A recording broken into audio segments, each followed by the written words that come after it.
S மக்களே, Sunday episode முடிஞ்சது. ஒரு வழியாக ஃபுல் வீடியோவோட வந்துட்டேன். கொஞ்சம் பார்த்து சப்போர்ட் பண்ணுங்கள். உங்கள் எல்லார் வேலையும் இருக்கிற நம்பிக்கையில் தான் வந்திருக்கேன். சப்ஸ்கிரைப் பண்ணுற கொஞ்சம் தட்டி விட்டுருங்க, ரொம்ப யூஸ்ஃபுல்லாக இருக்கும். உங்களுக்கு லைக் பண்ணி ஷேர் பண்ணி உங்களுக்கு பிடிச்சிருந்ததா ஷேர் பண்ணுங்கள், சப்போர்ட் பண்ணுங்கள். இப்போ நம்ம ரிவ்யூக்குள்ளே போயிடலாம். இன்றைக்கி மெயினாக நடந்தது பின்னாடி நடந்த விக்ரம் திவ்யா சண்டை தான். நம்ம செகண்ட் ப்ரோமோவில் பார்த்தோன்னே அந்த சண்டை தான். அதுக்கு முன்னாடி உள்ளுக்குள்ளே என்ன நடந்தது, ரொம்ப கம்மியாக தாங்க நடந்தது. உள்ளுக்குள்ளே ஃபஸ்ட்டு உள்ளே போகும்போதே இந்த பார்வதி கமருதீன் பிரச்சனை தான் ஏதோ போயிட்டு இருந்தது. அரோரா கிட்ட கமருதீன் போய் சண்டை போட்டுட்டு இருந்தார். நீங்கள் எப்படி என்னை அப்படி சொல்லலாம், நான் சாரி கேட்டதை பொய்யன்னு எப்படி சொல்லலாம் அப்படின்னு சண்டை போட்டிருந்தாரு. அங்கே வினோத் பண்ணது எனக்கு கொஞ்சம் கூட பிடிக்கல. சம்மந்தமே இல்லாமல் போய் கமருதீனுக்கு சப்போர்ட் பண்ணிகிட்டு இருந்தார் அரோராவை எதிர்த்து. வீடுக்குட்டி அரோரா கொஞ்சம் அப்போலாம் இவனுக்கு குழுன்னு இருந்ததுதான் தெரியல. ஆனால் கமருதீனை கொண்டு வந்தால் எதிரில் யோசிக்காம வினோத் போய் கமருதீன் பக்கம் நின்றுவார். இதில் ஓட்டு போட்டு அவர் தான் விடனாக்க போகிறாங்க அப்படிங்கிறது கேவலத்தோட உச்சம் தான். என்ன பண்ணுறது, ஒன்றும் பண்ண முடியாது. ஏன்னா அவர் அளவுக்கு செல்வாக்கு வேறு யாருக்குமே வெளியில் இல்லை. எப்படி தான் அந்த ஓட்டை எவ்வளோ காசு கொடுத்தாருன்னு தெரில, இல்லை எவ்வளோ மக்கள் கண்மூடித்தனமாக இருக்காங்க தெரில. பட் அவருக்கு தான் அந்த ஓட்டு விழுகுது. அதுக்கப்புறமா இவர் ஷோ ஆரம்பித்ததுக்கப்புறம் எல்லாமே ப்ரொமோவில் வந்த கண்டென்ட் தான் ஆக்சுவலாக இருந்தது. டிக்கெட் டு ஃபினாலே யாருக்கு வரக்கூடாது அப்படின்னு சொல்லி கேட்டாங்க. இவர் விக்ரம் வந்து திவ்யாவுக்கு வரக்கூடாதுன்னாரு. சபரியும் சுபிக்ஷாவும் சாண்ட்ராக்கு சொன்னாங்க. உடனே சாண்ட்ரா எடுத்து சபரிக்கும் சுபிக்ஷாவுக்கும் சொன்னாங்க. ஒரு மாதிரி பழிவாகிற மாதிரி போயிட்டு இருந்துச்சு. திவ்யா எழுந்து வரிசையாக பாரு விக்ரம் வினோத்துன்னு ஆரம்பிச்ச உடனே நீங்கள் கேட்குற கேள்வி நீங்கள் சொல்கிற பதிலுக்கு சம்மதம் உட்காருங்கன்ட்டாரு. அப்புறம் கடைசியாக சொன்னால் மறுபடியும் கமருதீன் விக்ரமே வச்சு செஞ்சுச்சது. அது அப்பயுமே வந்து விக்ரமுக்கு சொல்லும்போது அவர் தலையில் அடிச்சுட்டு போயிட்டார் விஜய் சேதுபதி. ஏன்னா பேசுது அந்த பொம்பளை சம்மந்தம்லாம் பேசிகிட்டே இருக்குது. எங்கள் திவ்யா மேலே எனக்கு கொஞ்சோண்டு மரியாதை இருந்தது. சரி, நியாயத்தை தான் பேசுகிறாங்க அப்படின்னு. இன்றைக்கி அந்த துளியோடு ட்ரூடு ஒட்டிகிட்டு இருந்த மரியாதையும் பச்சையாக பிடுங்கிட்டு போயிடுச்சு. கேவலத்தோட உச்சம் திவ்யா. நான் என்னென்னு கடைசியில் வரையும் போது இதை ஷார்ட்டாக பார்த்துருவோம். இதுக்கப்புறமா இந்த செக்மெண்ட் ஒன்று போச்சு. அண்ட் அவர் ரொம்ப பேச வேண்டாம், நம்ம எவிக்ஷன் போயிடுவோம் அப்படின்னு சொல்லிட்டு எவிக்ஷன் போயிட்டார். எவிக்ஷன் கனியும் சாண்ட்ரா உட்காந்துருந்தப்ப யார் இருக்கணும் யார் போகணும்னு கேட்டார் இல்லையா. பார்வதி தவிர மற்ற எல்லாருமே கனி இருக்கணும் சாண்ட்ரா போகணும்னு சொல்லிட்டாங்க. பட் அவர் கனி எவிக்டான்னு காமிச்சோடனே அங்கே பார்வதி ஒரு ட்ராமா. கனி எவிக்டான்னு காமிச்சோடனே பயங்கர சிரிப்பு முதல்ல. அதுக்கப்புறம் சாண்ட்ராட்டா அது இப்படி எல்லாரும் நீ போகணும்னு சொல்கிறாங்க, எவ்வளோ மோசமாக இருக்காங்க எல்லாரும் ஒரு மேனிப்புலேட் பண்ணிட்டு இருந்துச்சு. அதை திவ்யா பார்த்துட்டு திவ்யா காதில் விழுந்துருச்சு போட்டுருக்கு. உடனே திவ்யாடி அப்படி சொல்லக்கூடாது அங்கேயும் ஆரம்பிச்சிட்டாங்க. கனி வெளியிலேயே போகல. கனி எவிக்டான்னு ஒரு பக்கம் சபரி எழுதிட்டுருக்காரு, ஒரு பக்கம் விக்ரம் எழுதிட்டுருக்காரு. கனி ஃபீலிங்கில் இருக்காங்க எவிக்ட் ஐட்டமான. அது எதையுமே கண்டுக்காமல் இந்த சனியனுங்க இந்த பக்கம் ஒரு ட்ராமா. இந்த சாண்ட்ரா பார்வதி திவ்யா சனியனுங்க மூடை பார்த்தாலும் மூஞ்சியில் போக்குன்னு குத்தலாமான்னு இருக்குது. நியாயப்படி பார்த்தா சாண்ட்ரா போயிடணும். கனியோடது பயங்கர அன்ஃபேர் எவிக்ஷன். என்னை கேட்டால் போன வாரம் அந்த காலை பிடிச்சி விட்டதுக்கு விக்ரம் போயிருந்தா கூட நான் பரவாயில்லன்னு சொல்லியிருப்பேன். இதை பொறுத்த வரைக்கும் விக்ரம் சுபிக்ஷாவில் ஃபைனல் ஸ்டேஷன் நிற்கணும்னு ஆசைப்படுறவன் நான். இருந்தாலும் ஒரு தப்பு பண்ணியிருக்காங்க, அதுக்காக போயிருந்தா கூட பரவாயில்ல. பட் கனி ஒரு தப்புமே பண்ணலை. அது விக்ரம் ஒரு இடத்துல சொல்லுவார், நல்லா விளையாண்டவங்க தானே கனி, அவங்கள தூக்கி வெளில போட்டாங்களே அப்படின்னு. எல்லாம் நல்லா இருக்கிறவங்க டீசெண்டாக இருக்கிறவங்க தானே வெளியில் போகிறாங்க இந்த கேமில் அப்படின்னு விக்ரம் சொன்னாலும் எனக்கும் அதே தான் தோணுச்சு. நம்ம மைண்ட் வாய்ஸ் விக்ரம் பேசுகிற மாதிரி தான் எனக்கு இருந்தது. நல்லா எல்லாத்தையும் மதிச்சு, பிக் பாஸை மதிச்சு, ரூல்ஸை மதிச்சு ப்ராப்பராக விளையாண்ட ஒருத்தவங்க வெளியில் போயிட்டாங்க, வெளியில் போகிறாங்களே. அவர் அதே மாதிரி தான் பிரவீன் அன்ஃபேர் எவிக்ஷன், கனி அன்ஃபேர் எவிக்ஷனு. நல்லா விளையாண்டவங்க, நல்லா விளையாடணும்னு நினைக்கிறவங்க இவங்களெல்லாம் தூக்கி வெளியில் போட்டுட்டு அந்த கழுசடைகளை சாக்கடையை வச்சு சாக்கடையாக ஒரு ப்ரோக்ராம் நடத்தி இடத்த சாதிக்க போகிறாங்க அப்படிங்கிறது நம்மளுக்கு தெரியலை. எல்லாமே சாக்கடை தான் முக்கால்வாசி. கோபம் வருதுங்க சீரியஸாக. கனி எவிக்டடு. இவர் விக்ரம் நல்லா பேசுகிறாரு, சபரி அழுதாரு, கனி சமாதானப்படுத்திட்டு போயிட்டாங்க. உடனே இந்த பார்வதி அப்பயும் கண்டினியூ பண்ணுது. நான் ஏதோ ஒரு எமோஷனில் விட்டு பேசிகிட்டு இருக்கேன், திவ்யா நடுவில் வரா அப்படின்னு சொல்லி அவ்வளோ கனி வெளியில் போய் அதுக்கு ரொம்ப நேரம் நான் கேள்விப்பட்டிருக்கேன். கனி வெளியில் போய் விஜய் சேதுபதி சார் கனியோடு வந்து ஸ்க்ரீனை பார்க்குற வரைக்குமா உட்காந்து புரட்டி பேசிகிட்டு இருக்குதுங்க சாண்ட்ராவும் பார்வதியும். பார்வதி புரட்டி பேசிகிட்டே இருக்குது. நான் என்னமோ சொன்னேன் இந்த திவ்யா சண்டைக்கு வரா, நான் என்னமோ சொன்னேன் இந்த திவ்யா சண்டைக்கு வரா. எல்லாரும் அது எப்படி உண்டையை சொல்லலாம், மேனிப்புலேட் தான் பண்ணுது. அது எல்லாம் உடைய சொல்ல எல்லாரும் உடனே சாண்ட்ரா எல்லோருக்கும் என் மேலே எவ்வளோ வன்மம் பார்த்தியா அப்படின்னு சாண்ட்ரா அந்த பழைய போர்டுக்கு, அதாவது அந்த சந்திரமுகி போர்டுக்கு போகுது. கேவலம். இப்போ மறுபடியும் நீங்கள் பாருங்கள், அமித் போயிட்டாரா. அடுத்த வாரம் சாண்ட்ரா திவ்யா பார்வதி 3 பேரும் ஒரு கேங்கு. இப்போ பார்வதி போய் வைக்கவேலாம் திவ்யா கூட சேர்ந்துக்கும். சாண்ட்ரா திவ்யா பார்வதி 3 பேர் கேங்காக விளையாடுவாங்க. இதில் கமருதீனையும் கைக்குள்ளே போட்டுக்கும் பார்வதி. மறுபடியும் கமருதீன் வினோத் சாண்ட்ரா பார்வதி திவ்யா ஒரு கேங்காக இருப்பாங்க. விக்ரம் சுபிக்ஷா அரோரா இவங்க தனியாக இருப்பாங்க. இப்படி தான் நடக்கும். கடைசியில் இந்த கேவலவாதி கேங் தாங்க மிஞ்சி இருக்குது. நல்லா விளையாண்டு எல்லாரும் வெளியில் போயிட்டாங்க. விக்ரம் சொன்னது தானே கரெக்ட். ஆக்சுவலாக கேவலவாதிகள் ஃபுல்லாக உள்ளே இருக்காங்க, நல்லா விளையாண்டவங்களாம் வெளியில் போயிட்டாங்க. கருமமாக இருக்குது பார்க்குறதுக்கு சீரியஸாக. கனி போனாங்க. கனி போன உடனே இது ஏதோ வந்துச்சு பார்வதி. கனி வந்த உடனே அப்போ தான் பார்வதி சாண்ட்ரா ஓடி வராங்க. ஓடி வந்துட்டு என்னமா சண்டை ஓட்டி இருக்கீங்கன்னா, இல்லை சார் இது வேறு பிரச்சனை, கனி போனதுலாம் வருத்தம் தான் அப்படின்னு. உடனே விஜய் சேதுபதி கனி ரெண்டு பேருமே பாரு சும்மா இருக்கட்டாங்க. ஏன்னா எல்லாரும் தெரிஞ்சு போச்சு அது போய் தான் புழுகுது அப்படின்னு. அதுக்கப்புறமா எல்லாருக்கிட்டையும் டாட்டா சொல்லிட்டு கனி கிளம்பிட்டாங்க. ஏன்னா இதை உள்ளே வராங்க. எனக்கு என்ன பிரச்சனை, எதனால் வந்து சுபிக்ஷாவுக்கும் திவ்யாவுக்கும் பேச்சு ஸ்டார்ட் ஆச்சு அப்படிங்கிறது நம்மளுக்கு தெரியலை. சுபிக்ஷா கிட்ட திவ்யா சொல்லிட்டு இருக்காங்க, நீ வந்து அந்த ரூமில் வந்து ஸ்க்ரீன் போட்டு பேசுறீங்க, எல்லா ரூல்ஸ் ஃபாலோ பண்ணுறவங்க தானே அப்படின்னு ஆரம்பிக்கும் போது விக்ரம் அங்கே வந்துட்டாங்க. ஏன்னா விக்ரமும் அங்கே இருந்தார். நீங்கள் விக்ரம் பேசுறீங்கன்னா திவ்யா ஆரம்பிச்சிச்சு. பேசிகிட்டு இருந்தீங்கல்ல, நீங்கள் ரூல்ஸை வந்து நான் எந்த இடத்துலையும் பிரேக் பண்ணல அப்படின்னோட விக்ரம் உள்ளே வந்துட்டார். நீங்கள் ரூல்ஸை பிரேக் பண்ணல, நீங்கள் தான் பிரேக் பண்ணீங்கல்ல, பிக் பாஸே சொன்னாங்க 15 நிமிஷம் திட்டு வாங்கினீங்கல்ல அப்படின்னா, இல்லை அதெல்லாம் இல்லை, நீங்கள் எதுக்கு இப்படி வந்து பேசுகிறீங்க, இப்படிலாம் டோட்டில் பேசக்கூடாது. ஏன்னா பதில் தெரியல, ஒரே நீங்கள் டோட்டில் அது பார்வதி மாதிரியே பண்ணது திவ்யா, நீங்கள் டோன் மாற்றி பேசுகிறீங்க அப்படின்னு சண்டை போட ஆரம்பிச்சிருச்சு.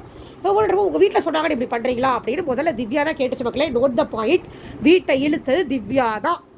அது வந்து இதில் 1 hour எபிசோட்லேயே இருக்குது, போய் பார்த்துக்காங்க. சந்தேகம் தான் திரும்பி தயவு செஞ்சு திவ்யாவோட பிஆர் டீம் நிறைய பேர் இருக்கீங்க தெரியும், கொடியை பிடிச்சிட்டு வராதிங்க, போய் 1 hour எபிசோடில் பாருங்கள், இருக்குது லைவ்லேயே இருக்குது. திவ்யா தான் இழுத்தாங்க ஃபேமிலியை முதல்ல. உங்களுக்கு எப்படி தெரியும், நீங்கள் ஓவர் ஹேர் பண்ணிங்களா, ஒட்டு கேட்டிங்களா அப்படின்னு கேட்கும்போது நீங்களும் ஒய்ஃபு பேசுறதா கேட்டதுங்களே அப்படின்னு மறுபடியும் பதில் சொன்னாங்க. அதை பற்றி நீங்கள் ஏங்க பேசுகிறீங்க அப்படின்ற மாதிரி இவர் கேட்கும்போது தான் இவங்க திரும்பி வந்து இல்லை நீங்கள் ஒய்ஃப் சொன்னாங்கன்னு வரீங்க. திருப்பி வரும்போது தான் விக்ரம் 3வது தடவை தான் கோவப்பட்டு விக்ரம் கத்துறாரு, ஒய்ஃபை இழுக்காதீங்க, ஒய்ஃபை இழுக்காதீங்க. உடனே இது ஐயோ நான் எங்கள் ஒய்ஃபை பற்றி பேசுகிறேன், நான் பேசுவேன் போய் சொல்ல ஆரம்பிச்சிருச்சு திவ்யா.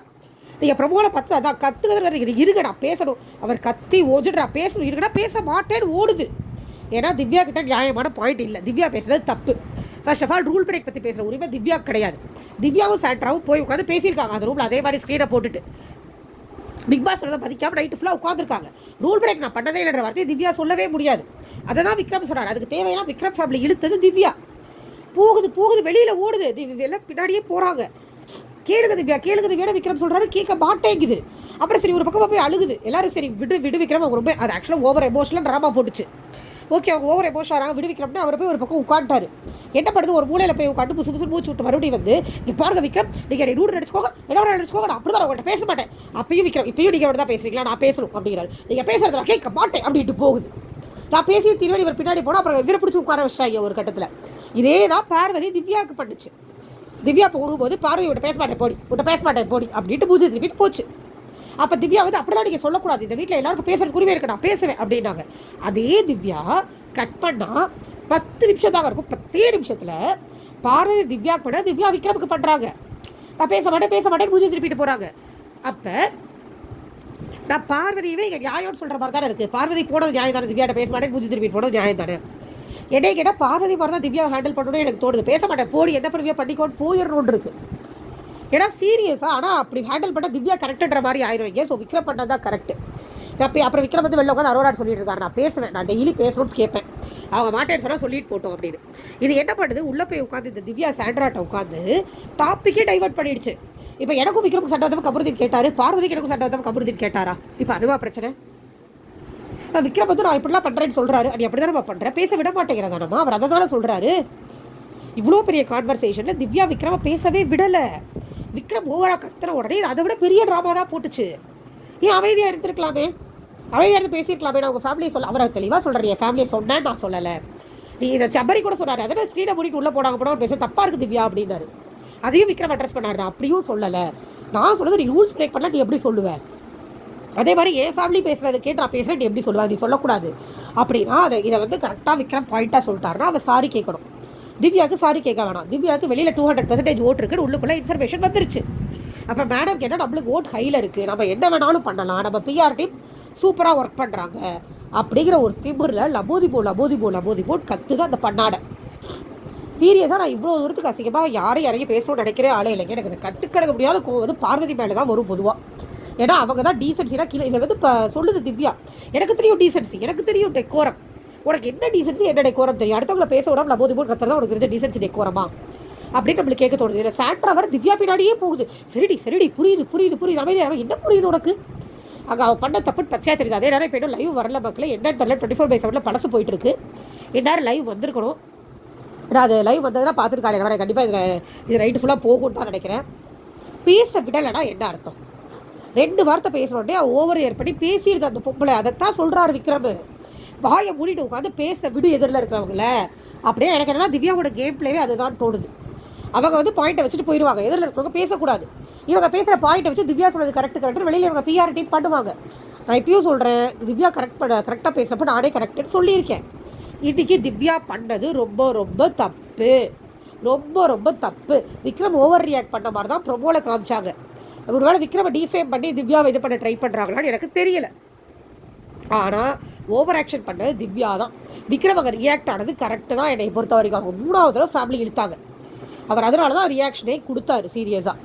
அதே மாதிரி அவர் திவ்யா கிட்ட அப்படி கத்தி தான் ஆகணும். அதே அவர் சொல்ற உங்கள்கிட்ட கத்த தான் வேண்டி இருக்கு, நீங்கள் மெதுவாக பேசினா பேச மாட்டேங்கிறீங்க அப்படின்னு கத்துறாரு. ஏய் சொல்லுதே, நான் எல்லாரும் பேசினாலும் நான் பேசுகிறேன், நான் பேச மாட்டேன்னு அவர் சொல்கிறாரு அப்படிங்குது.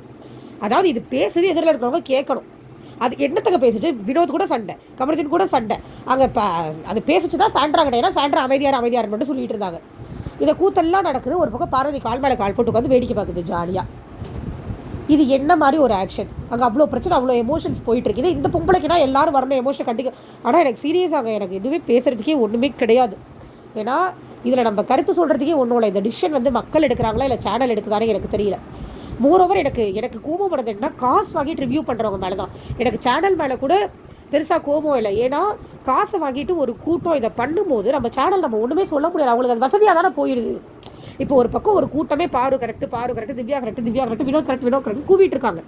ஆனால் கம்பேரிட்டிவ்லி கனியோட, பிரவீனோட, இவங்களோடலாம் கம்பேர் பண்ணால் பார்வதி, கமருதீன், திவ்யாலாம் ஏற்கனவே வெளியில் போயிருக்க வேண்டிய ஆளுங்க. வினோத் கூட நான் சொல்கிறேன், இவங்க எல்லாருமே வெளியில் போயிருக்க வேண்டிய ஆளுங்க. அவங்களுக்கு ஓட்டு வர்றது ஃபுல்லாகவே காசில் வர்ற ஓட்டு. இப்போ பிரஜனும் போய் ஏதாவது பிஆர் டீம் செட் பண்ணியிருப்பார் போல, சாண்ட்ராவுக்கும் ஓட்டு விழுகுது, அவ்வளோதான். அவங்கள பாராட்டி ஒரு கூட்டம் பேசுகிறாங்க. ஸோ வெளியில் இருக்கிற மக்கள் வந்து இந்த ஷோவை நம்ம இவ்வளோ தூரம் கனெக்ட் பண்ணிக்கிறோம் அப்படிங்கும் போது இந்த ஒரு இடத்துலையாவது காசு வாங்கிட்டு அதை பண்ணாமல் இருக்கணும். ஆனால் அது ஒரு கார்ப்பரேட் கிரிமினல் தனமாக அது நடந்துட்டுருக்கு. ஒரு ஆர்கனைசேஷனே இருக்கும் போல் இருக்குது பின்னாடி. பிஆர் டீமுங்கிறது ஒரு பெரிய நெட்வொர்க்கு. அவங்க அழகாக காசு வாங்கிட்டு அழகாக ப்ரொமோட் பண்ணுறது, அவ்வளோ சேனல்ஸ், அவ்வளோ ஐடியாஸ் வச்சு ப்ரொமோட் பண்ணுறதாகட்டும், ஒருத்தவங்களை டீஃபேம் பண்ணுறதாகட்டும். அதாவது ஒரு காலத்தில் வெறும் பாசிட்டிவிட்டின்னு இருந்தது, அவங்க பிஸ்னஸில் டெவலப் ஆகிருக்காங்க. இப்போ பாசிட்டிவ் பிஆரும் இருக்குது, நெகட்டிவ் பிஆரும் இருக்குது. இதுக்கு ஒரு அமௌண்ட் அதுக்கு ஒரு அமௌண்ட் வாங்குறாங்களா என்னங்கிறது எனக்கு தெரியல சீரியஸாகவே. இப்போ நெகட்டிவ் பிஆர் டீம் ஃபுல்லாக இன்றைக்கி விக்ரமா கழுவி ஊற்றுவாங்க. நடந்த விஷயத்தை திவ்யா திரிக்கிற மாதிரி அவங்களும் திரிச்சு பேசுவாங்க. இதுதான் நடக்கும். கனி சொன்னாங்க ஒரு இடத்துல, பிக் பாஸுங்கிறது சண்டை போடுறதுன்னு முடிவு பண்ணி பார்வதி வந்திருக்காங்க அப்படின்னு. பார்வதி மட்டும் இல்லை, அங்கே நிறைய பேர் அப்படி தான் வந்திருக்காங்க.